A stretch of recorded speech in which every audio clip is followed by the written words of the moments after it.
좀 잘 보세요, 여러분들. 여기 퇴직연금제도. 아마 회계 1급 때 급여형, 기여형 기억나시죠? 확정급여형, 확정기여형. 그죠? 그건데, 여러분들이 대부분 이제 오셨으면 또 잊어버리셨을 확률이 많이 높아요. 실제로 하다 보면 이제 또 두 가지 섞어 쓰시더라고. 퇴직연금 운용에서 막 이런 거. 그죠? 그리고 최근에 이제 뭘 내기 시작했냐면, 퇴직연금, 우리 여태까지는 다 퇴직연금 제도에서 불입, 외부의 그 금융기관에 불입하는 거랑 그 다음에 금융기관이 굴려가지고 수익 내주는 것까지만 냈어요. 여태까지는. 근데 우리가 실제로 이제 종업원이 퇴사하면 퇴직금 나가죠. 네. 그 금융기관에서 그거를 최근에 냈어요. 가장 최신에. 제가 그것까지 가르쳤거든 원래는. 예. 그래서 냈다라는 거예요. 그래서 퇴직금 지금까지 냅니다. 잘 보셔야 돼요, 여러분 여기. 뭐가 나올지 몰라요. 갑자기 범위가 올라갔더라고요. 자 보시면. 자, 일단 이거 아셔야 돼요. 자, 우리 확정급여형. 자, 이 복습입니다. 자, 보시면. 자, 우리가 확정급여형 같은 경우에는 다 이름은 어디에서, 이름은 누구 기준으로 정해졌냐면 다 우리가 종업원 기준으로 정해졌어요. 제목이. 확정퇴직급여요. 그러니까 종업원이 받을 퇴직금이 정해져 있다. 요 말이거든요. 일단. 확정 기여형은 종업원이 받을 퇴직금이 종업원이 기여한 것만큼 받아가라는 얘기고 다른 의미입니다, 여러분들. 자, 그럼 여기 보시죠. 자, 그리고 여기에서 추계액 있죠, 추계액. 이 추계액이 우리가 퇴직금 추정액이에요. 기말에. 그래서 회사가 종업원의 퇴직금을 추정해 봤더니 100원의 퇴직금을 줘야 될 것 같은 거예요. 알죠? 근데 우리가 확정급여형은 결론부터 말씀드리면 어디 계좌에 넣냐면 법인의 퇴직금 전용 계좌에 법인이 넣는 거예요. 일단 암기. 그러면 여러분들 회사가 회사의 계좌에 넣는 건 퇴직금을 종업원한테 준 거예요? 아니면 예금하는 거예요? 예금하는 거죠. 본인 계좌에 넣는 건 예금이고 회사가 회사 계좌에 넣는 거잖아요. 맞죠? 그래서 얘는 예금하는 컨셉이지 종업원한테 준 컨셉이 아닌 거예요. 그래서 이 법인이 확정급여형 같은 경우에는 법인의 퇴직금 전용 계좌에 예금하는 거니까 얘는 여러분들이 성격이 좀 이따 왜 PPT가 얘는 성격이 자산 성격이에요. 자산 성격. 예금은 자산이잖아요. 그래서 아마 요 개정 과목이 퇴직 연금 운용 자산이다라고 배우셨을 겁니다. 곧 띄울 거예요. 자, 그런데 우리가 금융기관이 굴리잖아요. 맞죠? 금융기관이 이 퇴직금을 굴려요. 굴리면 수익이 발생하거나 손실이 발생할 수 있죠. 네. 맞죠? 근데 우리 시험에서 손실 내는 것까지 내진 않아요. 다 수익, 운용 수익만 출제합니다. 그래서 만약에 금융기관이 잘 굴려가지고 운용 수익을 20원을 냈대요. 그러면 이제 120원으로 잔고가 불어나겠죠. 근데 그 불어나는 잔고는 법인 잔고예요? 아니면 임직원 퇴직금 잔고예요? 법인 계좌니까 법인 잔고가 늘어나는 거지 임직원 계좌가 늘어나는 게 아닌 거예요. 이해되시겠어요? 그럼 120원은 금융기관의 퇴직금 계좌에 들어가 있는 거예요. 알죠? 그럼 나중에 임직원이 저 퇴사할게요 라고 하면 회사는 계좌에서 얼마 나가는 거예요? 100원만 나갑니다. 120원 안 나가요. 왜냐하면 왜 100원만 나가냐면 우리가 법인 계좌에 예금되어 있을 때만큼은 임직원한테 계속 퇴직금 안 준 거잖아요. 100원을. 안 줬으니까 퇴사할 때 100원만 주면 되는 거예요. 이해되세요? 이렇게. 예. 근데 거꾸로 만약에 손실이 발생했대. 손실이.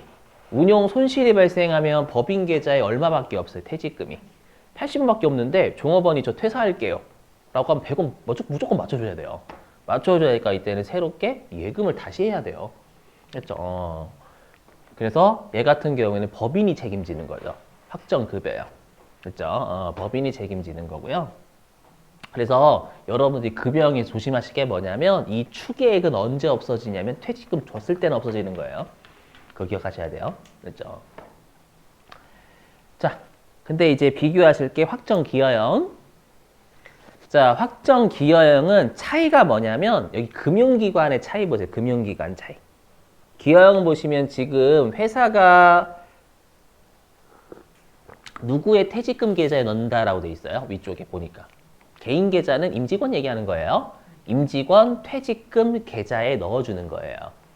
알죠? 그러면 이건 임직원한테 퇴직금 준 거예요? 안 준 거예요? 준 거예요. 퇴사하기 전까지 못 찾을 뿐이지 예, 실제로 임직원 계좌에 퇴직금을 주고 있는 컨셉이에요. 그래서 얘는 예금이 아니라 지급이에요. 지급. 지급했으니까 추계액이 있어요? 없어요? 없어요. 그렇죠? 그래서 기여형은 추계액, 부채가 없습니다. 여러분들. 계속 주고 있는 거니까. 그렇죠? 그럼 얘는 비용이죠. 준 거니까. 그래서 기여형일 때는 그냥 퇴직급여라고 처리할 거예요. 그렇죠? 자, 근데 이제 또 마찬가지로 우리가 이제 그래서 추계액이 없다. 그래서 우리가 회사가 잘 굴려가지고 20원, 회사가 잘 굴렸대.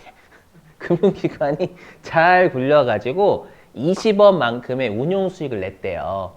그럼 이제 120원이 누구 계좌에 쌓이는 거냐면 임직원 계좌에 쌓이는 거죠. 그럼 임직원 계좌에 쌓이니까 직원 같은 경우에는 나중에 퇴사할 때 자기 계좌에 있는 120원 찾아가면 되는 거예요. 이해되세요? 하지만 손실을 낼 수도 있는 거죠. 금융기관이.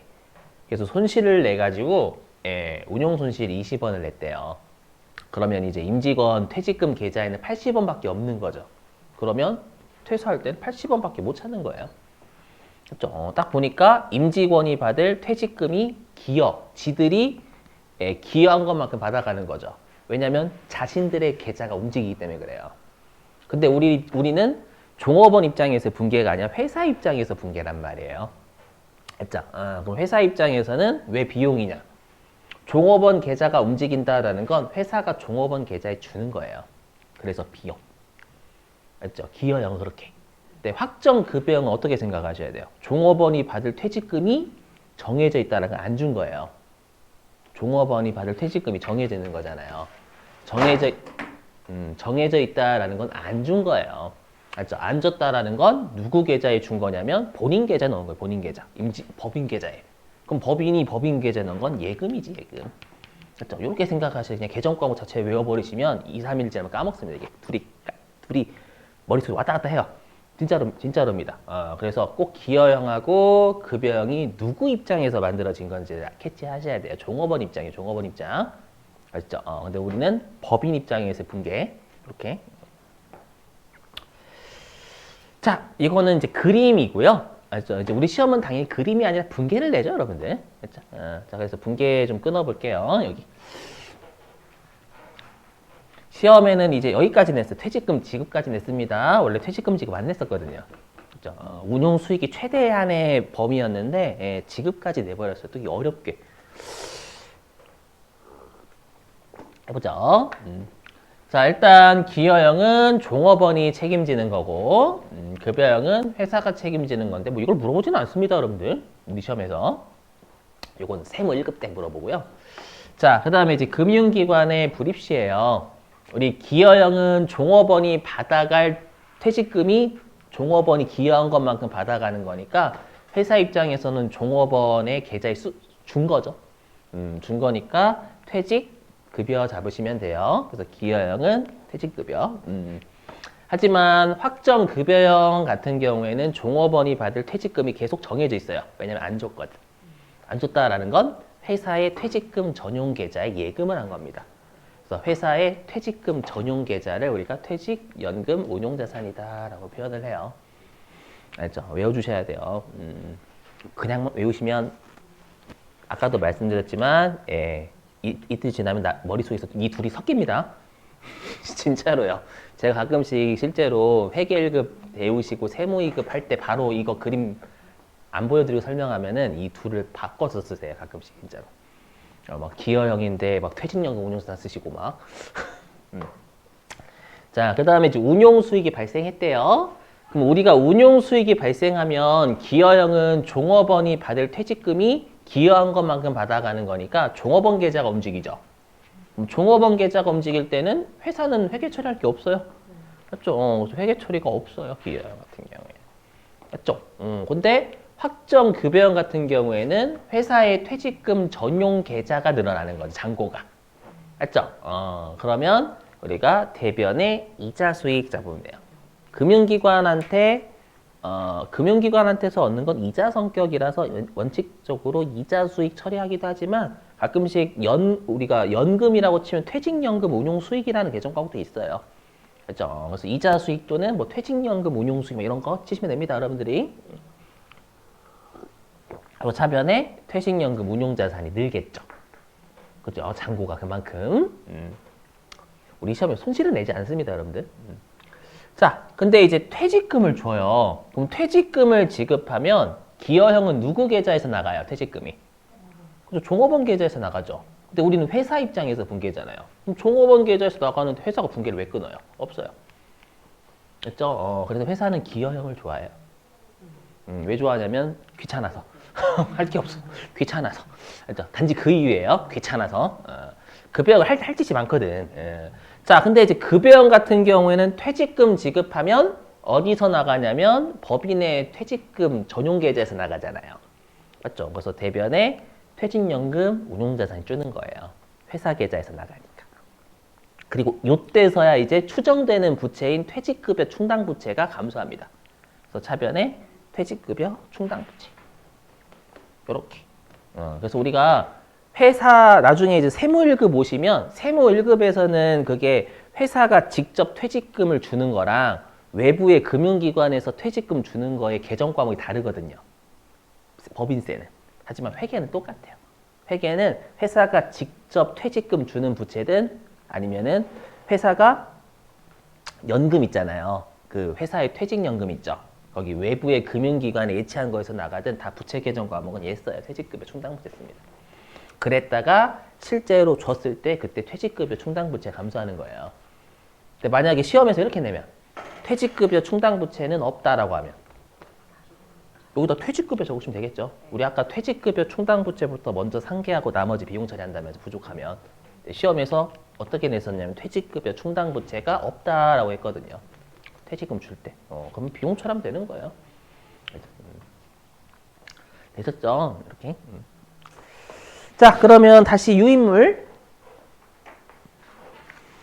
자, 유인물 2페이지였죠? 2페이지에 20번 별표. 유인물 2페이지에 여러분 아까 했던 거 20번 별표입니다. 자, 20번 입력 좀 부탁드릴게요. 20번.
자, 보실게요. 여러분들 하셨죠? 아까, 예, 예. 자, 일단 여기 확정 기여형 있잖아요. 기여형이니까 이거 퇴직급여 적어주시면 됩니다. 그리고 제조부라고 했으니까 500번대. 예정 5월 8일자에 차변에 500번대 퇴직급여 150? 대변에 현금 이렇게 잡으시면 되겠어요. 자, 그 다음에 21번도 별표. 동그라미 21번. 여긴 별표가 많아요. 좀 뒤로 갈수록 별표가 많습니다. 자, 21번 별표고요. 네, 한번 입력해 주세요.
자, 바로 보죠. 그럼 또 5월 9일자.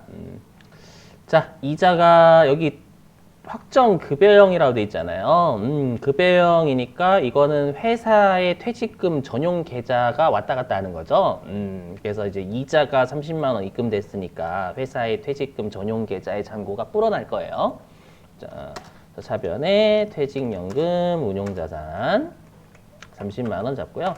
그 다음에 대변에 이자 수익 잡으셔도 되고, 아마 운용이라고 치면 없구나 여기는. 실제 시험에서는 운용 치면 운용 수익이라고 뜨는 경우 있더라고. 없으면 그냥 이자 수익 잡으세요. 네, 이자 수익 이렇게 잡아주면 되겠습니다. 됐죠? 자, 됐고요.